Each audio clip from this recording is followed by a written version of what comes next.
No fim dos anos 1780, a França passava por mudanças bem típicas do país. Primeiro, os camponeses estavam constantemente se revoltando porque não havia pão e eles não tinham o suficiente para comer. Os camponeses podem ser irracionais desse jeito. A França também estava falida. Ela vinha lutando em guerras por quase todo o século e, junto com um sistema de impostos totalmente inadequado, acabou acumulando uma enorme dívida. O rei Luís XVI fez de tudo para resolver a dívida, mas nada funcionou. A crise aumentou até culminar na Revolução Francesa. O antigo sistema de governo foi derrubado e o rei foi deposto e, eventualmente, executado. Com tudo isso acontecendo sob o reinado de Luís XVI, fica a pergunta: até que ponto ele foi culpado? A revolução teria sido evitada se Luís tomasse melhores decisões? O quanto Luís XVI foi ingênuo antes da Revolução Francesa? Podemos afirmar duas coisas com quase certeza.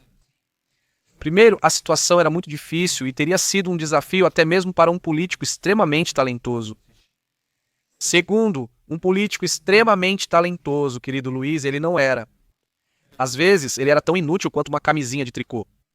Ele tomou várias decisões ruins durante o reinado, o que lhe custou o trono e a cabeça. Vou contar tudo sobre as decisões terríveis tomadas por Luís, como ele estava se prejudicando tão rapidamente que mal tinha tempo de recarregar seu mosquete.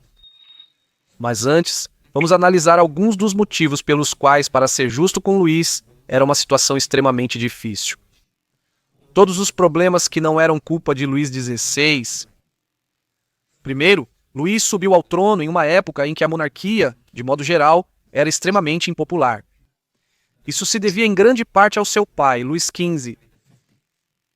Luís XV havia envolvido a França em várias guerras, que não terminaram bem. Durante a Guerra dos 7 Anos, a França perdeu quase todas as colônias para os britânicos, o que foi uma grande vergonha. Pior ainda, a França se aliou à Áustria, o que era inaceitável para o público. A aliança com a Áustria era tão impopular na França que muitos comemoravam as derrotas francesas. Outra coisa que representava um desafio para a monarquia era o Iluminismo. Esse foi um movimento filosófico que promovia ideias como liberdade, monarquia limitada e direitos iguais. No século XVIII, o número de jornais quadruplicou, chegando a cerca de 80. Jean-Jacques Rousseau e outros defenderam a monarquia limitada. A Revolução Americana trouxe novas ideias ao mostrar que uma sociedade pode viver sem rei. Soldados franceses que retornavam da guerra divulgaram essas ideias. Tudo isso foi bem recebido, principalmente pela grande desigualdade na França. Na época, a sociedade francesa se dividia em 3 classes. Primeiro vinha o clero, depois os nobres e, por último, os demais, os 90% da população na base. Todos, desde os comerciantes até os servos, faziam parte do terceiro estado. Apesar de mais privilegiados, os 2 primeiros estados não pagavam impostos. Havia um ditado na época: os nobres lutam, o clero reza e o povo paga. A França tinha enormes símbolos de luxo e extravagância, ao mesmo tempo em que os mais pobres mal conseguiam sobreviver. Na verdade, grande parte da população vivia constantemente à beira da fome. O pão consumia de 1/3 a metade do salário de um trabalhador comum. Quando havia má colheita, as pessoas gastavam quase tudo que ganhavam com pão. Quando isso acontecia, frequentemente havia tumultos. Uma das mais famosas foi a Guerra das Flores de 1775. Surgiram teorias da conspiração, alegando que as elites escondiam grãos para matar a população de fome. O problema era que o setor agrícola utilizava tecnologias antigas e mal atendia à população. A agricultura seguia intensiva em mão de obra e mais vulnerável a doenças nas plantações. A baixa produtividade agrícola na França também prejudicava o tesouro. Com a agricultura sendo 75% da economia, colheitas ruins reduziam a arrecadação de impostos, evidenciando um dos grandes problemas da França: a dívida. A França já tinha muita dívida quando Luís assumiu o poder em 1774. Isso ocorria devido às guerras dos anos 1700 e ao sistema tributário disfuncional. Esse sistema tributário corrupto e podre era extremamente difícil de reformar. Mudanças precisavam da aprovação dos tribunais regionais, que vetavam aumentos de impostos. Esse é um panorama dos problemas que a França enfrentava. Agora, vamos dar uma olhada rápida em como esses desafios se transformaram em uma revolução completa. Para a monarquia, o problema mais grave era a situação financeira. Se isso não fosse resolvido logo, o governo literalmente não conseguiria pagar ninguém, principalmente o exército. Durante o reinado, Luís nomeou vários ministros das finanças para resolver a situação, mas nenhum teve sucesso. Um desses ministros das finanças propôs um plano tão polêmico que Luís não conseguiu implementá-lo. Para aprovar o plano, ele convocou a Assembleia dos Notáveis. Esse era um grupo de nobres que ele escolheria, que idealmente aprovaria o seu plano. Assim, ele conseguiria implementá-lo. A Assembleia dos Notáveis teve efeito oposto. Os notáveis rejeitaram o novo plano financeiro e o ministro das Finanças foi forçado a renunciar. O que todo esse circo conseguiu foi atrair uma enorme atenção pública para o estado crítico das finanças do país. O público descobriu que, além de o governo estar com uma enorme dívida, ele nem sequer sabia o quanto realmente devia, porque a contabilidade era péssima. Com a Assembleia dos Notáveis se recusando a aprovar o novo plano financeiro, Luís foi forçado a convocar outra Assembleia conhecida como os Estados Gerais. Os Estados Gerais diferiam da Assembleia dos Notáveis em dois pontos principais. Primeiro, Luís não podia escolher os membros dos Estados Gerais, pois seriam eleitos.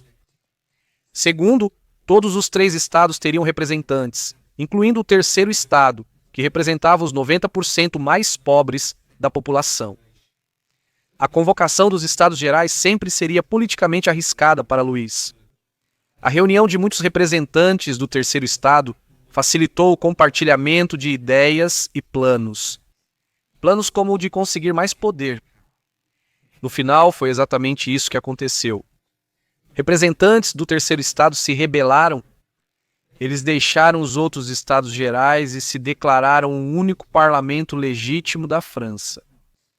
Eles se autodenominaram Assembleia Nacional e juraram que não se separariam até que uma Constituição fosse elaborada. Luís tentou resistir à Assembleia Nacional, mas acabou cedendo. Ele pediu aos representantes do primeiro e segundo estados que se unissem a ela. Eu só quero tomar 1 minuto para garantir que ninguém esteja ficando confuso. No total, havia 3 assembleias diferentes para acompanhar. Assembleia dos Notáveis, Estados Gerais e Assembleia Nacional. A Assembleia dos Notáveis foi a primeira, composta por nobres escolhidos pessoalmente pelo rei. Quando isso falhou, houve os Estados Gerais, não escolhidos pelo rei, com representantes dos 3 estados. Então, dos Estados Gerais surge a Assembleia Nacional. Basicamente, o terceiro estado abandona os outros 2 e se autodenomina Assembleia Nacional. Nos dias seguintes, os outros 2 estados se uniram ao terceiro na Assembleia Nacional.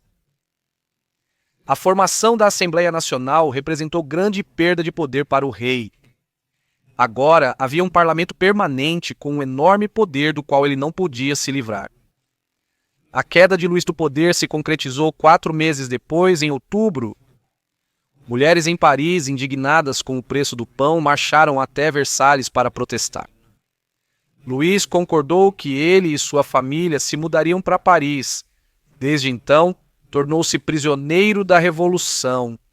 O homem que meses antes era o mais poderoso da França, agora estava praticamente sem poder.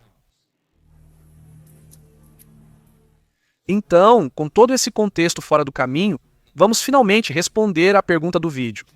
Quão estúpido foi Luís durante tudo isso? Quão ruins foram suas decisões e o que ele poderia ter feito diferente? Acho que uma primeira pergunta interessante é se Luís sequer tinha a inteligência, a consciência para perceber a situação perigosa em que ele estava.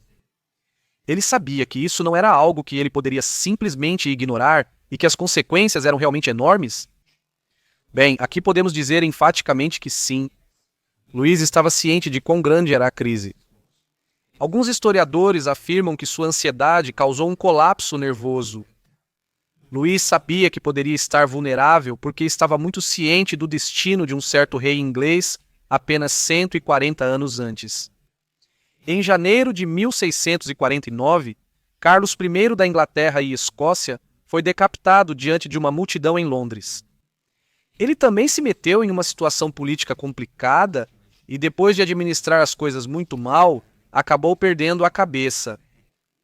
Luís estava muito ciente do destino de Carlos, o que só o deixou ainda mais estressado. Havia uma pintura da execução de Carlos em Versalhes, usada até para intimidar Luís.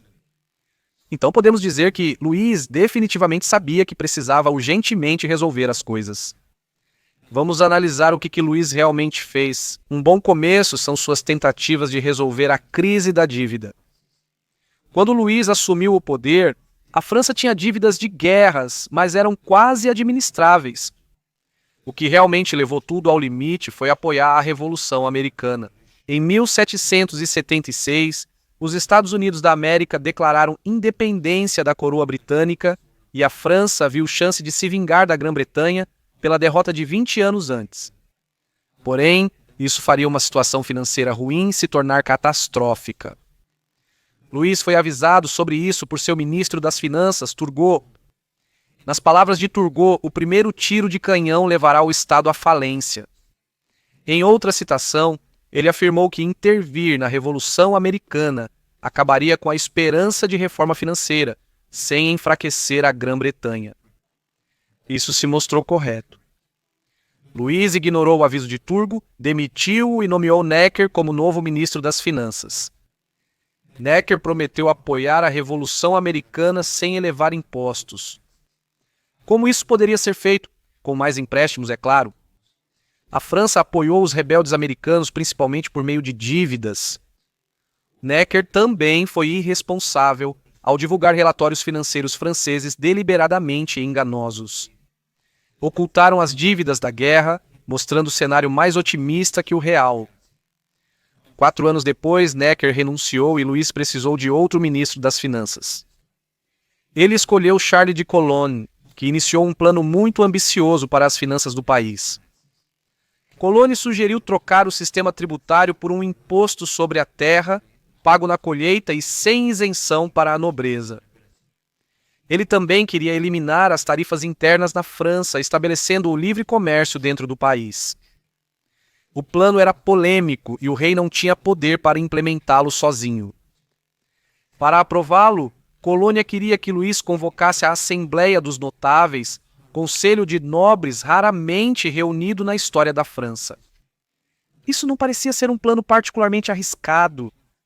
Os nobres seriam escolhidos pelo rei, então certamente seria possível selecionar alguns que fossem submissos e obedientes. O que poderia dar errado? Como acabou acontecendo tudo. Ficou muito claro rapidamente que a Assembleia dos Notáveis não seria o grupo submisso e dócil que Colônia e o rei esperavam. As contas duvidosas do ex-ministro das Finanças fizeram todos acharem que estava tudo bem. Assim, quando Colônia relatou a gravidade dos problemas aos nobres, eles presumiram que ele era o responsável. Além disso, vários membros da Assembleia guardavam rancor pessoal contra Colônia. Colônia teve uma carreira política bastante controversa e fez muitos inimigos ao longo do caminho, muitos dos quais estavam na Assembleia. No final, os nobres rejeitaram as propostas de Colônia. Se viessem de outra pessoa, quase todas seriam facilmente aceitas. Nas palavras de um nobre, boas mentes já pensam o mesmo há vários anos. Com a Assembleia dos Notáveis indo extremamente mal, Colônia aproveitou a oportunidade para piorar ainda mais as coisas.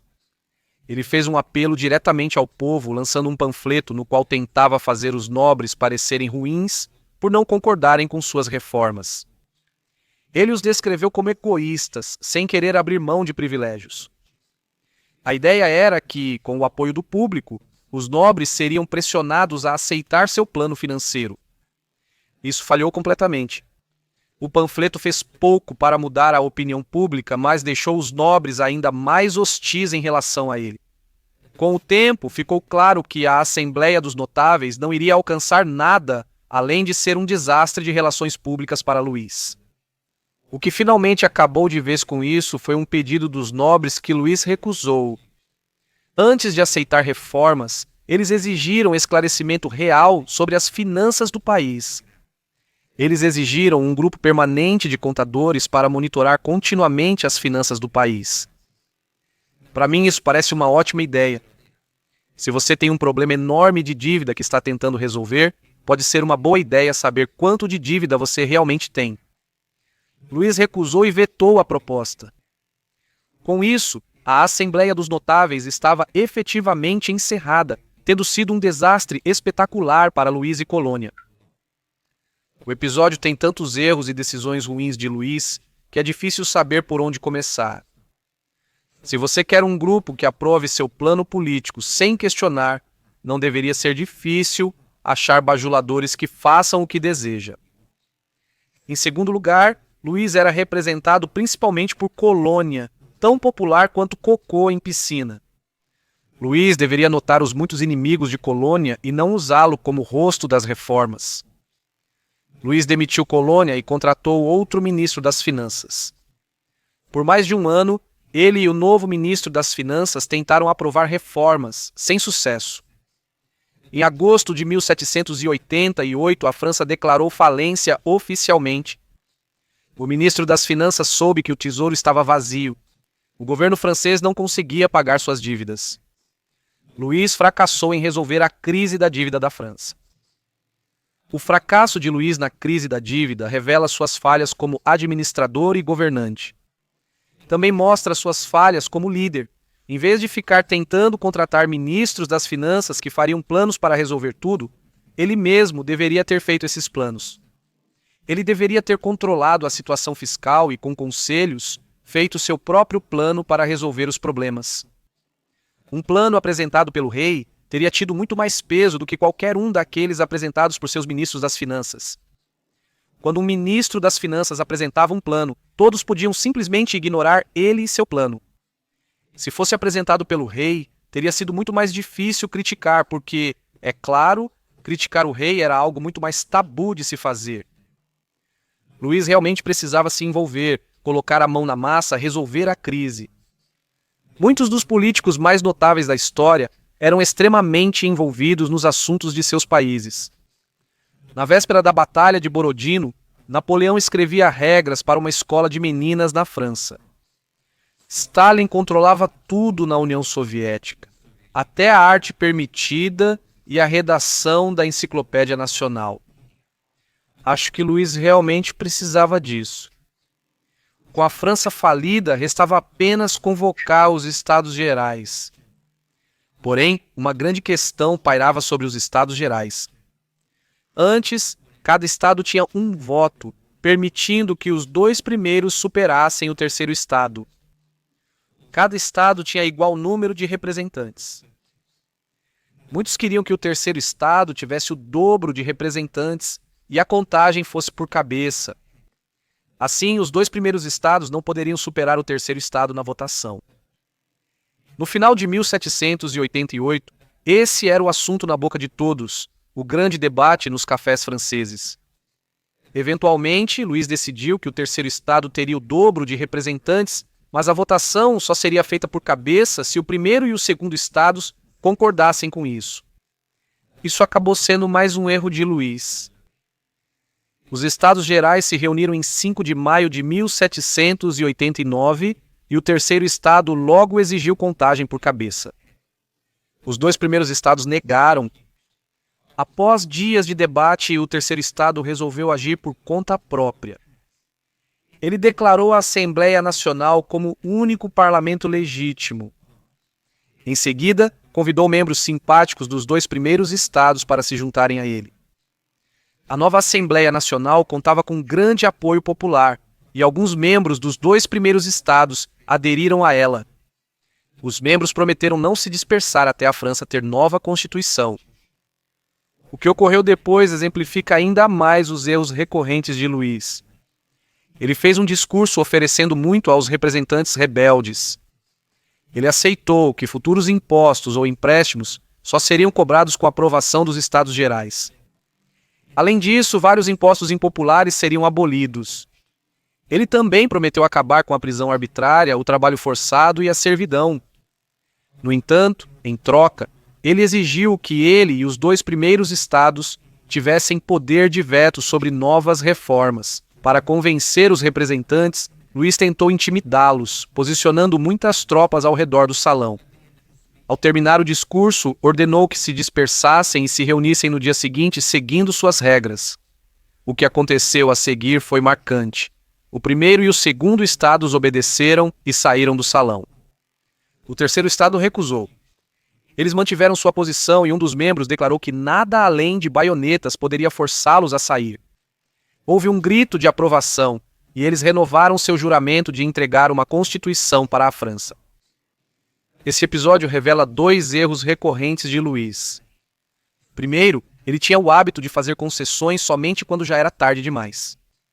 Se sua oferta aos Estados Gerais fosse feita um mês antes, teria sido bem recebida. O terceiro estado provavelmente teria aceitado o acordo e visto isso como uma concessão generosa do rei. Quando Luís fez isso, o terceiro estado já reconhecia seu poder e queria mais. A oferta dele chegou tarde demais. Também podemos ver outro erro que Luís cometeu várias vezes. Ele blefou muito mal. As tropas enviadas para intimidar os representantes tiveram o efeito oposto. Ele não ia usar as tropas e o terceiro estado sabia disso. Eles chamaram o blefe dele. Ele saiu hostil e fraco. Durante a semana seguinte, Luís seguiu perdendo o controle dos acontecimentos. A princípio, só o terceiro estado reconheceu a Assembleia Nacional. No entanto, seu poder crescia a cada dia. Ela tinha grande apoio popular e, durante a semana seguinte, mais membros do primeiro e segundo estado se juntaram a ela. Luís tentou impedir isso, mas se viu impotente para parar. Eventualmente, ele foi forçado a dizer aos membros restantes do primeiro e do segundo estado que se juntassem ao terceiro na Assembleia Nacional. Ao resistir e só ceder quando foi forçado, Luís novamente pareceu hostil e fraco. Vale notar que as coisas agora estavam na mesma posição em que estariam se Luís tivesse concordado com as exigências do terceiro estado desde o início. Agora existia um parlamento permanente com votação individual, e o terceiro estado tinha o dobro de representantes dos outros 2. Esses eram os termos que o terceiro estado exigia quando os Estados Gerais se reuniram pela primeira vez. Luís tentou evitar, mas aconteceu mesmo assim. A diferença era que agora isso tinha sido feito fora do quadro legal pré-existente. O terceiro estado tinha quebrado a lei, algo que eles, na verdade, estavam muito relutantes em fazer. Isso mudou bastante a mentalidade dos membros. O que ocorria agora era claramente uma rejeição da antiga ordem política. Nos dias seguintes, Luís tomou mais uma decisão terrível. As coisas estavam fervendo em Paris com tumultos e agitação. Em resposta, Luís posicionou cerca de 20.000 soldados nos arredores da cidade. Estavam lá para intimidar Paris e todos sabiam. A Assembleia Nacional pediu a Luís que dispersasse as tropas, mas ele recusou. Ele disse que estavam lá só para manter a ordem. Todo mundo sabia que isso era uma bobagem. Como muitas decisões de Luís, essa também falhou. Ele agiu como tirano, criando barreiras com seus súditos e levando o povo de Paris a querer se armar. Vários prédios em Paris foram saqueados enquanto a população procurava armas, culminando mais notoriamente na queda da Bastilha. Além de se fazer parecer mal, Luís mais uma vez subestimou seu próprio poder. 20.000 soldados era muita gente. Teria sido o suficiente para retomar o controle de Paris. Infelizmente para Luís, o exército já quase não seguia suas ordens. Se ele mandasse eles invadirem Paris, provavelmente teriam se amotinado. Um comandante disse a ele que ele não podia mais contar com o apoio do exército. Luís ameaçou Paris. Se não obedecessem, enviaria tropas. No fim, ele não tinha esse poder. Este episódio mostra como Luís era ruim em entender o humor e prever reações das pessoas. Ele pensou que o uso de tropas intimidaria as pessoas. Na verdade, elas só ficaram mais ousadas e pegaram em armas. Se você é rei e seu povo faz de tudo para se armar contra você, isso é uma péssima notícia. Esse episódio mostra como Luís fracassou na principal habilidade de um político: entender o poder. Um bom político deve avaliar com precisão a força de cada grupo e saber como manipulá-los. Talvez ainda mais importante, você precisa avaliar quanta força você mesmo tem. Aqui Luís superestimou sua influência sobre as tropas. Se você vai fazer uma jogada ousada, como mobilizar um monte de tropas para intimidar as pessoas, você realmente precisa ter 100% de certeza de que elas vão te obedecer. Luís exagerou seu poder. Ao perder o controle do exército, o poder de Luís evaporou. Nesse ponto, seria quase impossível para ele recuperar seu antigo poder. Meses depois, ele foi obrigado a deixar Versalhes e se mudar para Paris, tornando-se prisioneiro da Revolução. Com quase todo o seu poder perdido, Luís deixou de ser protagonista dos acontecimentos. No entanto, ainda havia tempo para ele tomar uma última má decisão, a decisão que levaria diretamente à sua execução. Essa foi sua tentativa de fuga 2 anos depois. O plano dele era lançar uma contra-revolução. Infelizmente, como tudo o que Luís fazia, ele estragou tudo completamente. Não foi feito esforço suficiente para manter o plano em segredo. Luís conversou com camponeses na viagem. Eles se moveram muito devagar e a carruagem quebrou. Tudo aquilo não foi tratado com a urgência que precisava. O rei e sua família foram presos em Varennes. Esse episódio aumentou ainda mais a hostilidade contra Luís. Ele havia rejeitado efetivamente as reformas feitas até aquele momento, o que foi um choque para as pessoas que o viam como alguém comprometido. A ideia de eliminar o rei deixou de ser só debatida em cafés e passou a ser amplamente aceita. Foi devido a essa tentativa de fuga que Luís foi acusado de traição e acabou sendo executado. Então, como podemos resumir? Acho que não há dúvida de que os problemas enfrentados pela França eram realmente extremamente difíceis e teriam sido um desafio até mesmo para os políticos mais capazes. Ainda assim, acho que Luís poderia ter feito mais. A crise da dívida poderia com certeza ter sido resolvida por um político melhor. Ele poderia não ter intervindo na Revolução Americana, o que significaria que as dívidas nunca teriam ficado tão ruins. Luís poderia ter determinado a votação por cabeça nos Estados Gerais e criado a Assembleia Nacional desde o início. Portanto, tudo o que ocorreu esteve dentro da lei vigente. Os desafios eram grandes, mas creio que um político melhor conseguiria enfrentá-los e manter o trono. Infelizmente, para Luís XVI, ele não estava à altura do cargo.